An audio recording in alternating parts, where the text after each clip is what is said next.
Michigan Wolverines back in action this weekend, back in the big house as we welcome back Brian Boesch from the Michigan Radio Network. Brian, thank you so much for joining us. Happy to be here, Mark. One thing we heard earlier this week from Sharon Moore, this team has gotten healthy with the week off, and he feels pretty good where they are at going into what he's calling the second quarter of the season. Yeah, I mean, certainly Michigan hasn't had any of those, gut punch season-ending injuries. We'll see on Giovanni El-Hadi on that offensive line if, where kind of his status is come Saturday. You never quite know. But Rod Moore getting back in the Nebraska game with some limited snaps and nothing, again, earth-shattering. You always cross your fingers. You hope everybody stays healthy, but that's not the reality of a college football season, high school football season, NFL season, whatever it might be. But Michigan's in a good spot, and this is a crucial month of October. It's crazy to think that on paper, maybe the, quote, easiest game is home against Wisconsin, which means that if that's your, quote, easiest game, it's not a very easy month. We'll get into the Wisconsin matchup in a second. Let's touch more on Rod Moore. We mentioned this before. He returned last week or 2 weeks ago against Nebraska. He's like a coach on the field, and he admitted as emotional as it was to play against Nebraska, it's going to be more emotional this Saturday to be back playing in Michigan Stadium. Yeah, I mean, that's got to be something that he's been anxiously awaiting. It was interesting talking to him earlier in the week. He had said that, yeah, my first play out there, one of the first plays, he accidentally hit a teammate. He's like, hey, I needed to get my feet underneath myself a little bit. And he finally did and got himself set up and ready to contribute like he did in Lincoln.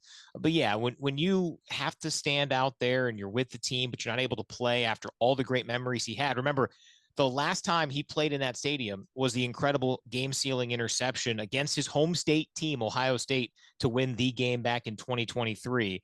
There won't be a spot in this game that can have that type of magnitude, but for him, I'm sure that run out of the Lloyd Carr Tunnel will have plenty of emotion packed in it. And he added, he doesn't go a day without seeing that interception on social media, so he's always well aware of that and what that means to the Michigan fan base.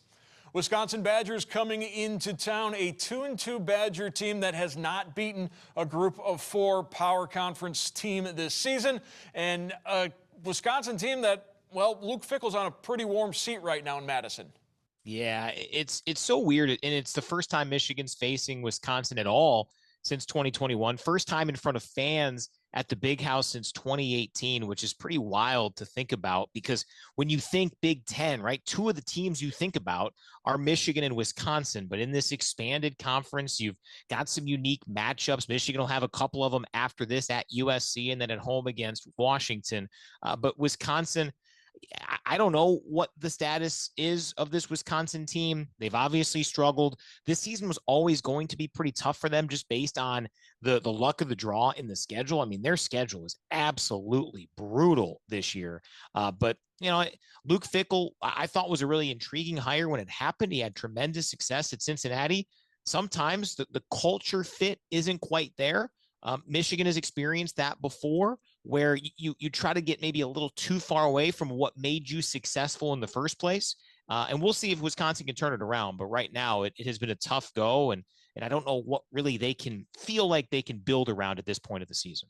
Yeah, certainly the addition of Oregon, USC, and Washington, not so much UCLA, but those 3 schools have kind of maybe pushed Wisconsin a little bit further down into the middle of the pack of the Big Ten. Michigan coming off a week off, Wisconsin coming off a week off as well. Wolverines really aren't sure who to prepare for at quarterback for the Badgers because Wisconsin's got a little bit of a situation there. Yeah, I mean, Billy Edwards is their top guy if he can go. And that's where you feel bad for Wisconsin and for Luke Fickell because it felt like Edwards was the guy who could at least maximize the ability for Wisconsin to have a pretty good season. But he gets injured early. They get blown out by Alabama, which, let's face it, that was probably going to be the result of a Wisconsin loss in that game, even if Edwards was 100%. But when you have that type of a situation, it's really difficult. Michigan endured that last year. But, it's one thing to endure it. It's another thing how you bounce back. Michigan was able to salvage something out of last year. Certainly it feels like it's pretty unlikely that Wisconsin will be able to, but they can start that with a good performance and maybe a win at the Big House. Michigan is understandably a pretty heavy favorite. And we'll see what happens here based on what Edwards' status is and how that affects the rest of Wisconsin team that, can run the ball a little bit. Their defense has shown flashes here and there, but largely it's been a tough go. As you mentioned, Michigan, Wisconsin, traditional Big Ten powers. You look at Michigan, we know the Wolverines can run the ball. They've been very successful on the ground. Badgers have been very successful stopping the run defensively. That's going to be the intriguing matchup in this game Saturday. Yeah, I mean, that's when you look back at what Michigan did in Lincoln, the pass defense from Nebraska was the star-studded aspect. It felt like Michigan had the ability to run the football well against the Huskers, and they did. So this will be the stiffest test, certainly since Oklahoma. Oklahoma's defense, I think, is better, especially against the run, than Wisconsin's is, but this is number two. And I think for me, the thing I'm looking for from the Michigan standpoint is, can it continue to feel 1A, 1B with Justice Haynes and Jordan Marshall like it did last week? The first 3 weeks, Haynes was the star and Marshall was kind of at best a supporting actor.